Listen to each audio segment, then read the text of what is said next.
اور ویسے جب حضرت جبرائیل آتے تھے انسانی شکل میں، وہ ایک بالکل دوسری شکل ہے۔ وہ تو یہ کہ حضرت داہیہ کلبی جو ہے رضی اللہ تعالیٰ عنہ، وہ بہت حسین صحابہ میں سے بہت صحیح حسین انسان تھے، ان کی شکل میں بالعموم ان کی صورت میں حضرت جبرائیل آتے تھے، لیکن وہ وحی نہیں شمار ہوتی۔ ہم نے سننا وہ حدیث جس میں جبرائیل آئے اور حضور نے فرمایا جبریل تھے جو تمہیں تمہارا دین سکھانے آئے تھے، لیکن وہ قرآن میں نہیں ہے، سننا ہے، قرآن نہیں ہے۔ البتہ یہ کہ حضرت جبرائیل کو ان کی اصل ملک کی شکل میں حضور نے اپنی ان آنکھوں سے 2 مرتبہ دیکھا ہے۔ ایک مرتبہ بالکل آغاز میں، جبکہ حضرت جبرائیل جو ہیں ایسے ظاہر ہوئے، حضور اتر رہے تھے غار حرا سے، جبل نور سے، تو آپ کو آواز آئی یا محمد۔ یہ پہلی وحی کے بعد جو فترت ہوئی ہے، کچھ عرصے کے لیے وحی رکی رہی، اس وقت واقعہ پیش آیا۔ آپ نے سامنے دیکھا، پیچھے دیکھا، کوئی نہیں، نظر کوئی نہیں آیا۔ پھر تھوڑی دیر آپ چلے گئے، شاید مجھے کوئی دھوکہ لگا ہے، ایسی میں نے سنا ہے، کوئی آواز نہیں تھی۔ پھر آیا یا محمد، پھر دیکھا 2-3 مرتبہ کوئی نظر نہیں آیا، کچھ خوف سا محسوس ہوا۔ تیسری مرتبہ یا محمد، تو اچانک حضور کی نگاہ اوپر اٹھی، تو حضرت جبرائیل فرشتے کی جو اصل شکل ہے اس میں وہ تھے افق پر، اور پورا افق بھرا ہوا تھا۔ تو اصل ملک کی صورت میں حضرت جبرائیل کو حضور نے اس وقت دیکھا، اور ایک دیکھا ہے پھر عند سدرۃ المنتہا، شب معراج میں، جب ساتھ آئے ہیں لے جانے کے لیے انسانی شکل میں تھے۔ کوئی سواری بھی ایسی تھی جس کو کہ براق کہا جاتا ہے، وہ بھی محسوس ہے تھی، لیکن یہ کہ جہاں انہوں نے کہا 7ویں آسمان پہ جا کر کہ بس اب آگے میری گنجائش، اب آگے آپ کو اکیلے جانا ہے، اس سے آگے اگر میں گزرا میرے پر جل جائیں گے، بے سوز تجلا بے سوز پرم، اگر یکسر منہ برتر پرم، اگر میں نے اب اس سے آگے ایک بال برابر بھی میں آگے بڑھا تو میرے پر جل جائیں گے، اب آگے آپ کا کام۔ اس وقت بھی وہ ان کی اصل شکل میں ظاہر ہوئی حضرت جبرائیل علیہ السلام۔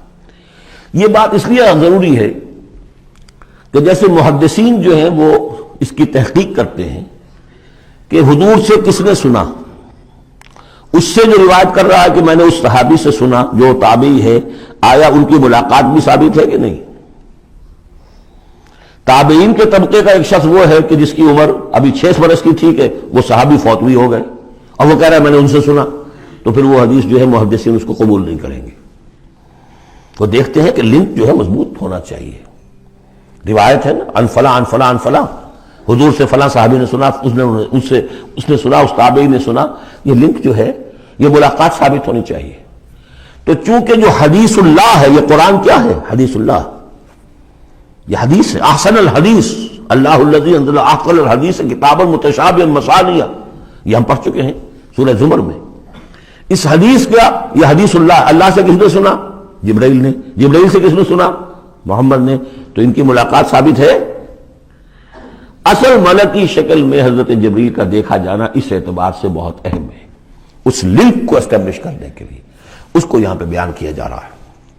ما ضل صاحبکم وما غوا، تمہارے یہ ساتھی ہے لوگوں، یہ محمد نہ بہکے ہیں اور نہ بے راہ ہوئے ہیں، نہ بھٹکے ہیں۔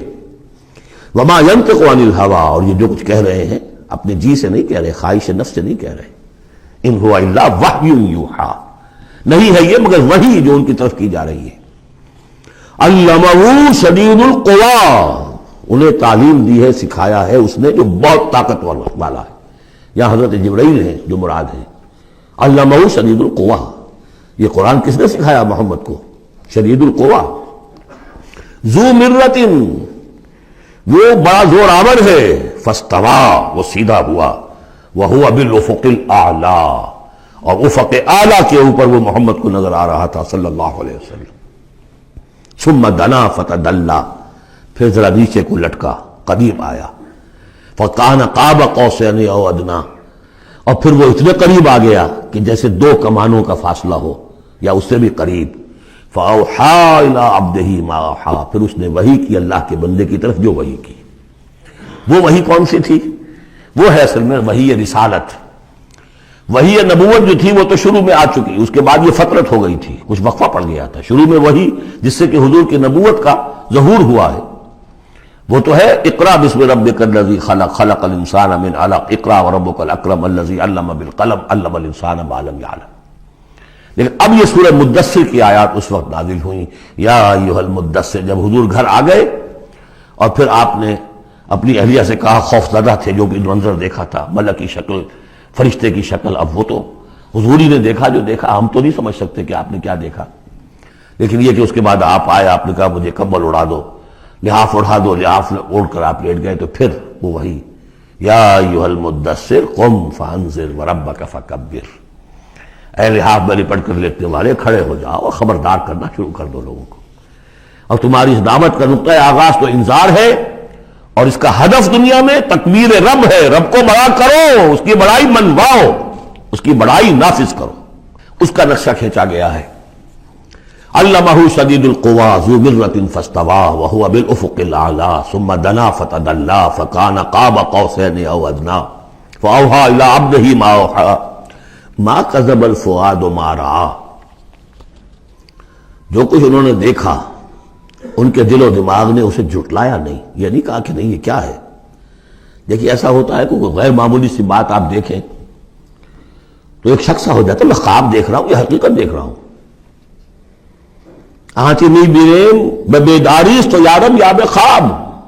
اے اللہ جو میں دیکھ رہا ہوں، جو ہم دیکھ رہے ہیں، یہ بیداری میں دیکھ رہے ہیں، یہ خواب میں دیکھ رہے ہیں. وہ غیر متوقع چیز. لیکن نبی کو کوئی شک نہیں ہوا.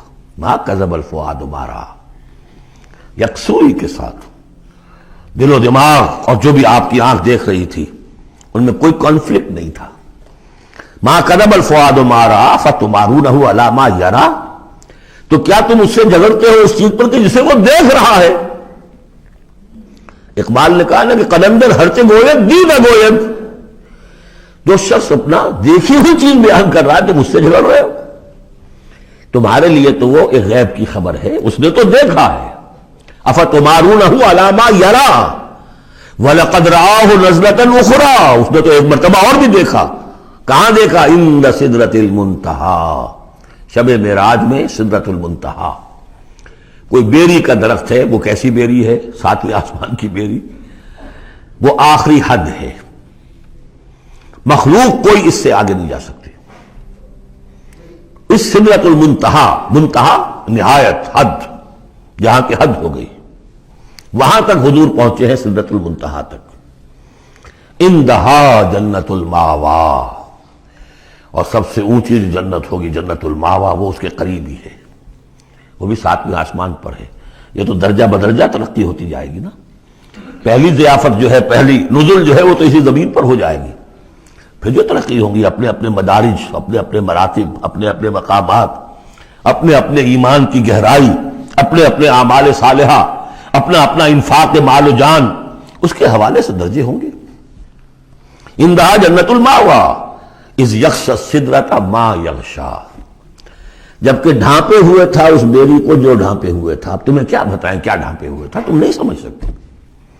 دیکھیے کس طریقے سے اذ یغشی السدرۃ، کوئی انوار الہیہ کا کوئی ایسا نزول ہے وہاں جو زبان سے ادا نہیں ہو سکتا. کوئی الفاظ نہیں ہے کہ جو ان کی تعبیر کر سکے. اس پر انوار الہیہ کا کوئی نزول ہے. اذ یغشی السدرۃ ما یغشی، جبکہ چھایا ہوا تھا اس بیری کے اوپر جو چھایا ہوا تھا، جبکہ ڈھانپا ہوا تھا اس بیری کو جس نے ڈھانکا ہوا تھا. ما زاغ البصر وما طغی، نبی کی آنکھ اس وقت نہ کج ہوئی نہ حد سے بڑھی. یہ دو انتہائیں ہوتی ہیں. ایک تو یہ کہ آپ کسی انٹینس لائٹ کو فیس نہ کر سکے تو نگاہ ہٹائیں گے آپ، یا جھپک لیں گے، فیس نہیں کر سکتے اگر آپ میں ہمت نہیں، استعداد نہیں ہے. نبی کا ظرف اتنا تھا کہ ان انوار الہیہ کا براہ راست مشاہدہ کیا ہے، اور نگاہ آپ کو ادھر ادھر کرنے کی ضرورت پیش نہیں آئی. لیکن طغیٰ ایک حد ادب بھی ہوتا ہے جس سے آگے انسان کو نہیں جانا چاہیے. نگاہ جو ہے اس نے بے ادبی کی روش بھی اختیار نہ کی. علامہ اقبال نے، واقعہ یہ کہ اس آیت کو میں نے سمجھا علامہ اقبال کے ایک شعر سے، اور اکثر و بیشتر لوگ نہیں سمجھ سکے اس آیت کو. ذوق و شوق کے نام سے جو ان کی نظم ہے بال جبریل میں، وہ میرے نزدیک ان کے شاعرانہ جو ان کی استعداد ہے اس میں بلند ترین نظم ہے. وہ جہاں تک پیغام ان کا جو ہے امت مسلمہ کے لیے، اس کے لیے ابلیس کی مجلس شورا، وہ کلائمیکس ہے، اور وہ ہے بھی ان کے آخری زمانے کی نظم ہے، سن 36 میں انہوں نے کہی ہے۔ اس کے بعد تو بیماری اتنے رہے ہیں، بہت کم اشعار کہے، لیکن اس میں ذوق و شوق میں ایک شعر ہے: عین وصال میں مجھے حوصلہ نظر نہ تھا، عین وصال میں مجھے حوصلہ نظر نہ تھا، گرچہ بہانہ جو رہی میری نگاہ بے ادب، میری نگاہ بے ادب بہانہ تلاش کرتی رہی کہ میں مشاہدہ براہ راست کروں، حالانکہ عین وصال ہے اس وقت، لیکن یہ کہ میرے اندر حوصلہ نہ تھا کہ میں حسن کا براہ راست مشاہدہ کر سکوں۔ عین وصال میں مجھے حوصلہ نظر نہ تھا، گرچہ بہانہ جو رہی میری نگاہ بے ادب۔ یہاں ان دونوں چیزوں کے برعکس بات ہے جو اقبال اپنے بارے میں کہہ رہا ہے۔ میں تو بے ادب بھی ہوں، اور میں تو چاہتا تھا کسی طریقے سے حد ادب سے تجاوز کر کے دیکھوں، لیکن میرے اندر تو حوصلہ نہیں تھا۔ محمد میں وہ حوصلہ تھا، دیکھا ہے، براہ راست دیکھا ہے، نگاہ جما کر دیکھا ہے، لیکن ایک حد سے تجاوز نہیں کیا، حد ادب کے اندر رہے۔